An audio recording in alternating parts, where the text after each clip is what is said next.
बिस्मिल्लाहिर्रहमानिर्रहीम। अस्सलाम वालेकुम नादरीन, आप यूट्यूब चैनल देख रहे हैं। मैं इमरान खान हूँ। नादरीन, दस्तखत तो हो गए, MOU के ऊपर डोनाल्ड ट्रंप के भी हो गए और ईरानी सदर के भी हो गए। और दस्तखत जैसे डोनाल्ड ट्रंप ने किए वो तस्वीर भी आ गई है। इतना कोई डोनाल्ड ट्रंप के लिए खुशी की बात नहीं है, क्योंकि ईरान ने इस लड़ाई को ना सिर्फ मैदान में जीता बल्कि टेबल के ऊपर भी ईरान ने इस लड़ाई को जीता है। अमेरिका को दो चीज़ें हासिल हुई। नंबर एक कि ईरान एटमी धमाका नहीं कर पाएगा, तो वो तो ईरान के पास पहले ही फतवा था कि वो एटमी धमाका नहीं करेंगे आयतुल्लाह अली खामनेई की सूरत में। नंबर दो जो चीज़ अमेरिका ने हासिल की वो ये कि आबना हुर्मुज़ से ऑयल टैंकर्स गुजर सकेंगे।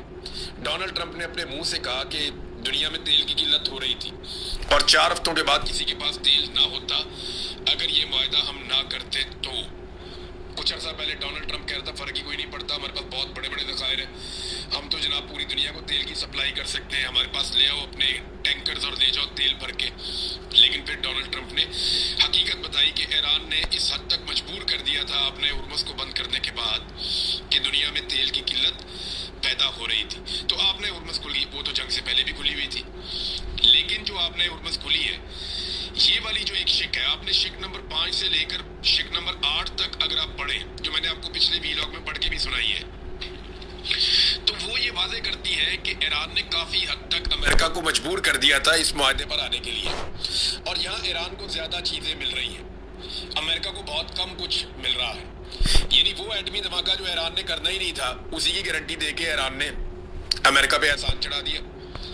जबकि आपने हुर्मुज़ जो पहले से खुली हुई थी उसको अब कंडीशनल खोला जा रहा है, यानी उसमें ईरान और ओमान का एक किरदार रहेगा और वो यहाँ से पैसा भी बनाएंगे। तो कितनी बड़ी तब्दीली आ गई। और अमेरिकन को मिला क्या? कुछ भी नहीं, उल्टा ईरानियों को 300 अरब डॉलर का इमदादी पैकेज अनाउंस किया गया। इस मुआहदे में फंड कायम किया जाएगा, 300 अरब डॉलर का होगा, इमदाद होगी, कर्जा वर्दा नहीं कह रहे उसको। इसके अलावा 100 से 120 अरब डॉलर्स ईरानियों के अपने पिछली कई दहाइयों से फ्रीज करके रखे हुए हैं दुनिया भर के अलग अलग मुल्कों में। अब देखें ना, पहले डॉलर की उतनी कीमत नहीं थी, आज डॉलर की कीमत देखें कहां से कहां पहुंच गई है। तो जब ये फ्रीज हुए थे तब शायद इतना बड़ा एसेट नहीं था, लेकिन आज ये बहुत बड़ा एसेट है। 100 से 120 अरब डॉलर ईरानियों के अपने भी निकल आए।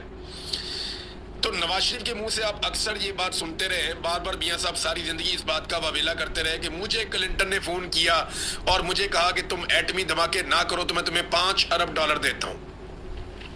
5 अरब डॉलर, यानी इतने सस्ते लोग हैं ये कि इन्होंने अपनी कीमत भी कितनी कम बताई। कौम पे एहसान चढ़ाने के चक्कर में 5 अरब डॉलर मियां नवाज शरीफ साहब सारी जिंदगी कौम को गिनवाते रहे कि मुझे बिल क्लिंटन 5 अरब डॉलर की पेशकश कर रहा था कि एटमी धमाके ना करो, हम तुम लोगों को 5 अरब डॉलर